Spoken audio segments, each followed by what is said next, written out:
부활절 다섯째 주 어린이 청소년 주일. 오늘의 구약 말씀은 사무엘상 17장 45절에서 49절까지의 말씀입니다.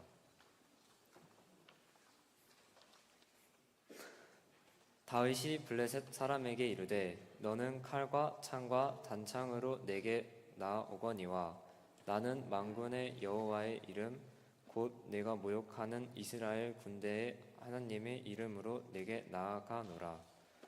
오늘 여호와께서 너를 내 손에 넘기시리니 내가 너를 쳐서 내 목을 베고 블레셋 군대의 시체를 오늘 공중의 새와 땅의 짐승들에게 주어 온 땅으로 이스라엘의 하나님이 계신 줄 알게 하겠고 또 여호와의 구원하심이 칼과 창에 있지 아니함을 이 무리에게 알게 하리라.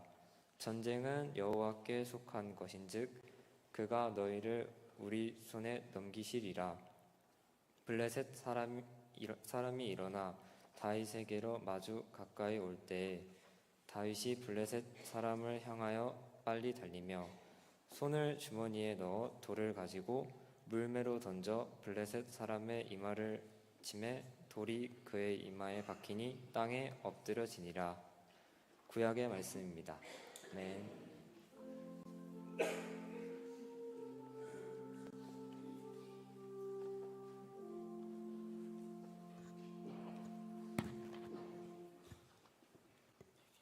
오늘의 신약 말씀은 베드로후서 3장 17절에서 18절까지 말씀입니다.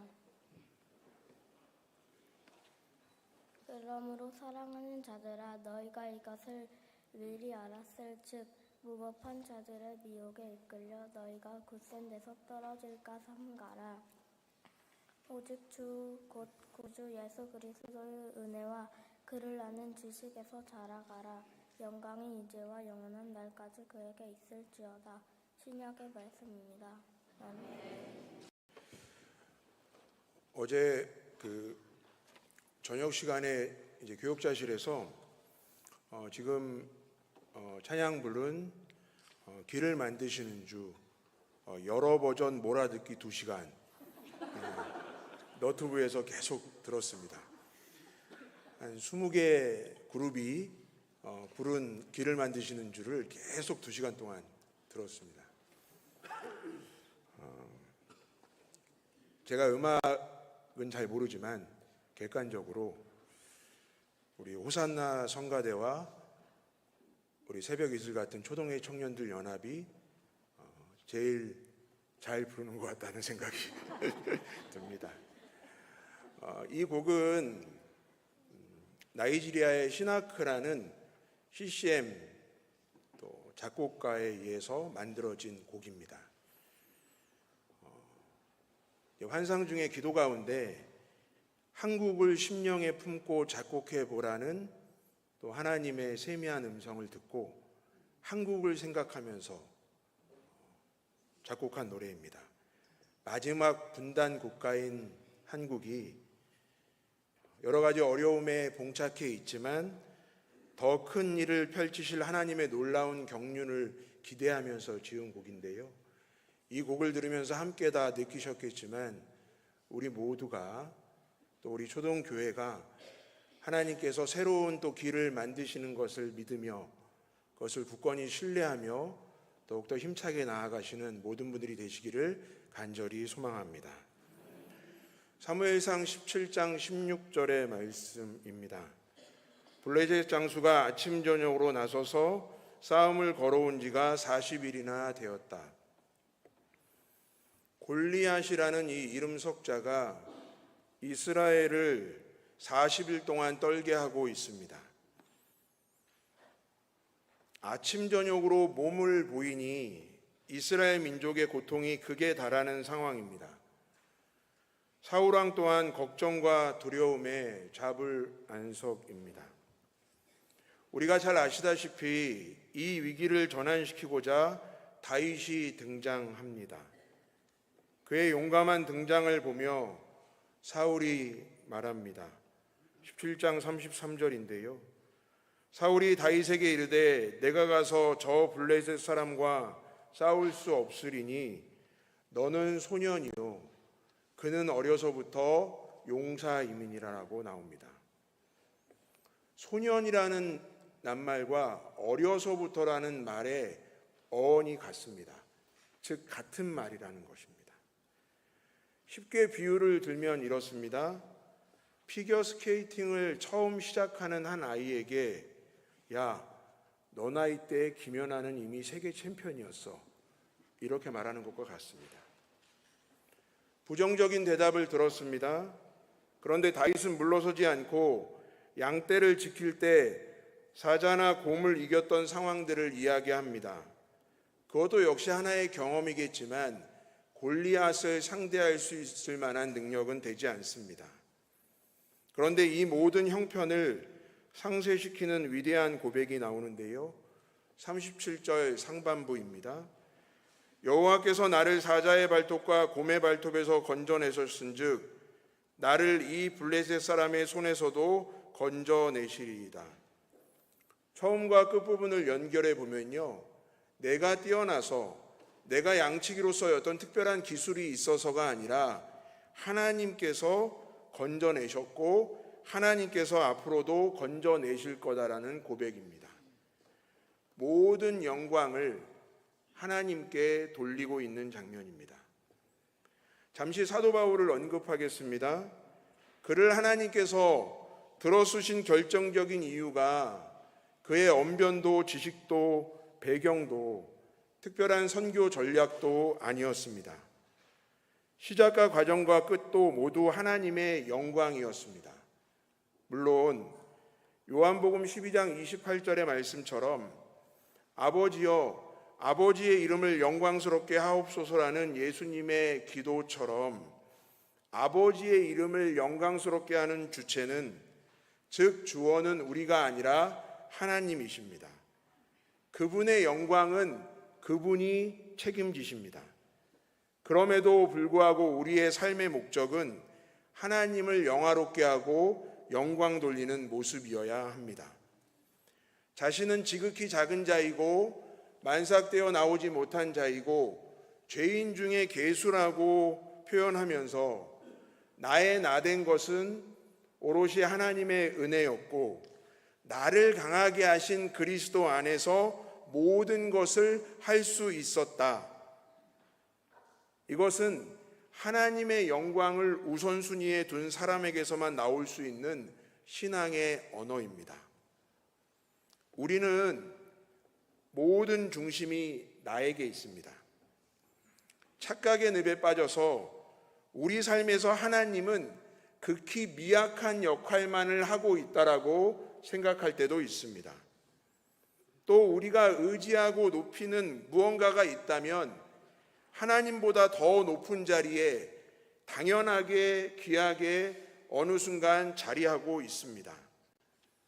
하나님께 영광 돌리는 것이냐, 내 의나 다른 방백들을 드러냄이냐, 이 무릎은 인생 전체를 결정하는 생명이 걸린 문제입니다. 사랑하는 여러분, 바라옵기는 오늘 많은 다음 세대의 친구들도 앉아 있는데요, 어른 세대들이 먼저 보여주시기 바랍니다. 중요한 것은 내가 아니라 하나님을 향한 나의 반응과 순종이다라는 사실을 보여주셨으면 좋겠습니다. 젊고 붉고 용모가 아름다운 다윗과 조우하고 나서 골리앗의 첫 반응입니다. 블레셋 사람이 다윗에게 이르되 내가 나를 개로 여기고 막대기를 가지고 내게 나왔느냐 하고 그의 신들의 이름으로 다윗을 저주하고 자신을 업신여기는 다윗에게 흥분하는 골리앗의 장면보다 후반부 그리고 그의 신들의 이름으로 다윗을 저주하였다라는 후반부에 우리는 방점을 찍어야 합니다. 마치 세상과 같은 느낌이 들었습니다. 거만한 외침을 하며 하나님의 사람들을 짓누릅니다. 악을 선하다 하고요, 선을 악하다 하면서 흑암으로 광명을 삼는다라고 말합니다. 여러분, 큰 소리에 주눅 들지 마시기 바랍니다. 44절에 나오는 골리앗의 말처럼 다윗의 살을 공중의 새들과 들짐승들에게 준다고 겁박해도 무서워하지 마시기 바랍니다. 마치 풍선과 같습니다. 풍선을 불고 나면 하루를 따뜻한 방에 두면 다 쪼그라들듯이 그들이 펼치는 논리는 절대로 우리를 사망에서, 눈물에서, 넘어짐에서 건져낼 수 있는 능력이 없습니다. 45절에 이를 알았던 다윗은 의기소침하거나 두려움에 떨지 않고 반응합니다.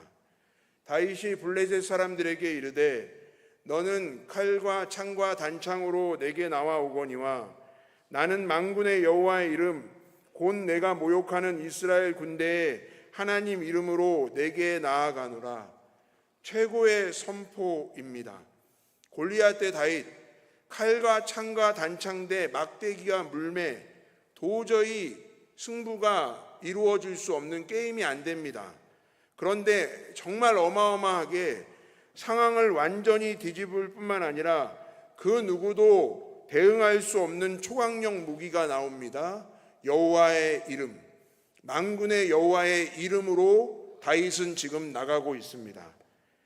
이 당당한 외침은 우리 하나님께서 우리 초동의 온 교우들에게 간절히 원하고 바라고 기도하시는 것입니다.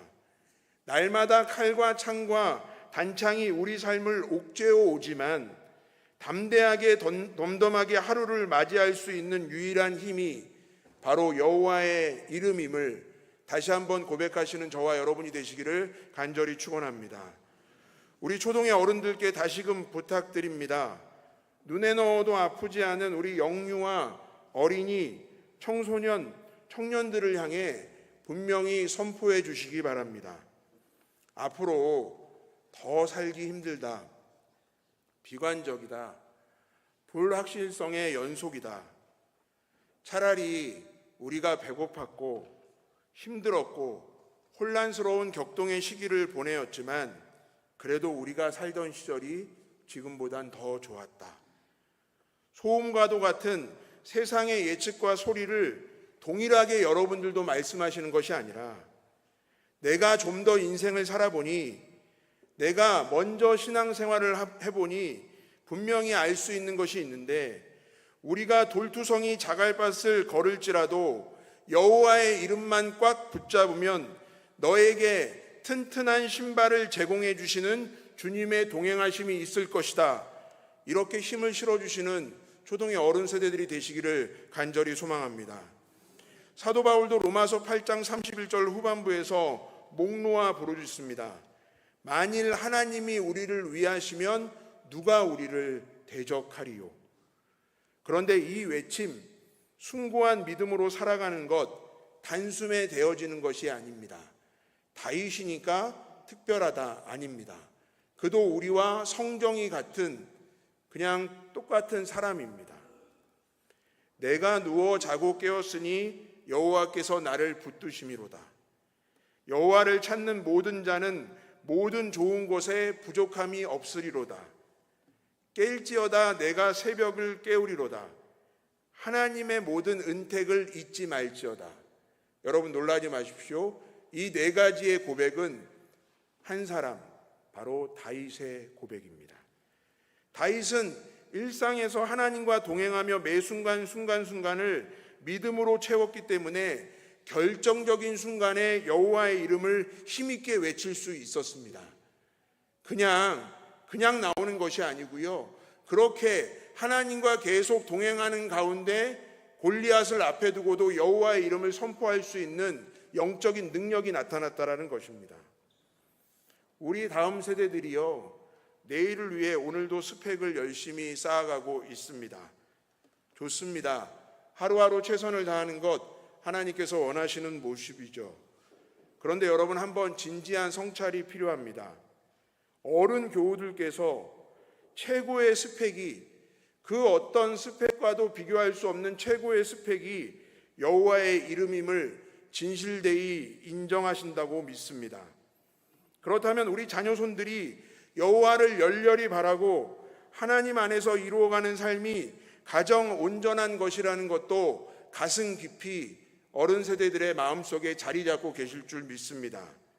그런데 아이러니하게도요, 아니면 타협하면서 비유를 맞추는지 모르겠지만 나중에 성인이 되어서 하나님과의 관계는 잘 쌓아야 된다라고 혹시 가르치시지는 않습니까? 그런데 여러분, 하루하루 골리앗은 몰려옵니다. 우리의 지혜와 능력과 힘으로는 도저히 버틸 수 없습니다. 그러나 그 안에 살아계신 주님이 계시다면 거대한 골리앗 대신에 그를 공격할 수 있는 표적, 큰 이마를 볼 수 있는 눈을 주십니다. 골리앗을 봤을 때 내가 무너질 수밖에 없다 생각했지만 여호와의 이름으로 나아갈 때 내가 골리앗의 큰 이마를 공격하면 이길 수 있다라는 그러한 부분들을 얻게 된다라는 것이죠. 여호와의 이름이 진정한 힘이었음을 이제 행동으로 증명하는데요. 49절 말씀 함께 우리가 화면 보시면서 읽도록 하겠습니다. 시작. 손을 주머니에 넣어 돌을 가지고 물매로 던져 블레셋 사람의 이마를 치매 돌이 그의 이마에 박히니 땅에 엎드려지니라. 아멘.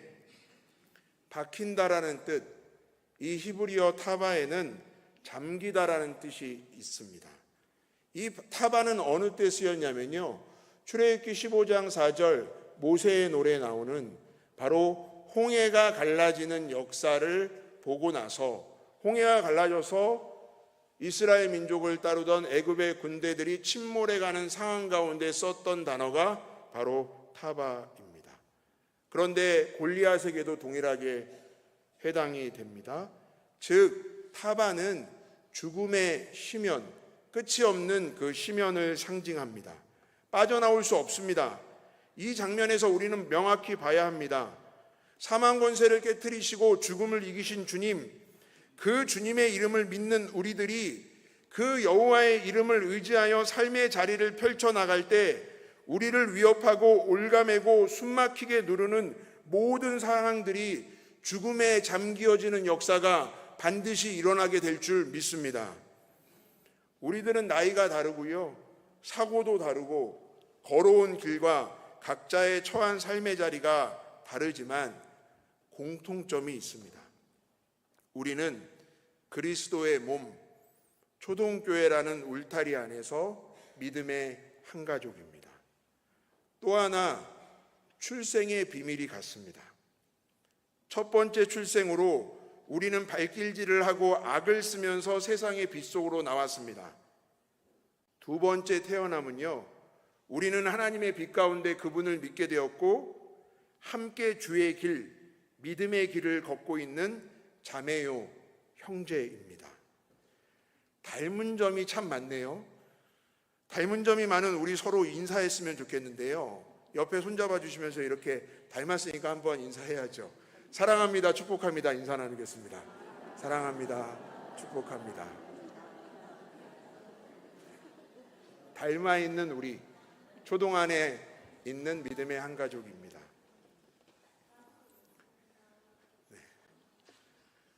때론 배신의 길을 걷기도 했지만 여호와의 이름의 참 진리를 깨닫고 생명 다해 주의 길을 걸었던 사도 베드로는 베드로후서 3장 18절에서 핍박과 소용돌이에 노출되어 있는 함께 주의 길을 걷는 자들에게 권면합니다.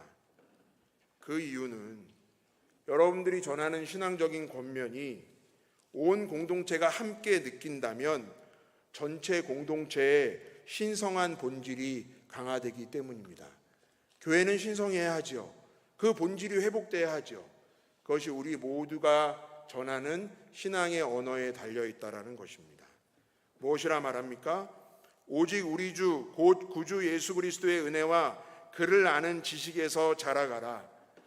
은혜와 주님을 아는 지식 안에서 자란다는 것은 내가 주 없이 살아갈 수 없음을 철저히 깨닫는 것이고 그 주님 안에서 우리의 믿음도 강해지고 소망도 더 분명해지고 사랑도 더 풍성해짐을 느끼고 우리 모두가 삶 속에서 예수님을 체휼하는 경험이 바로 사도 베드로의 외침입니다.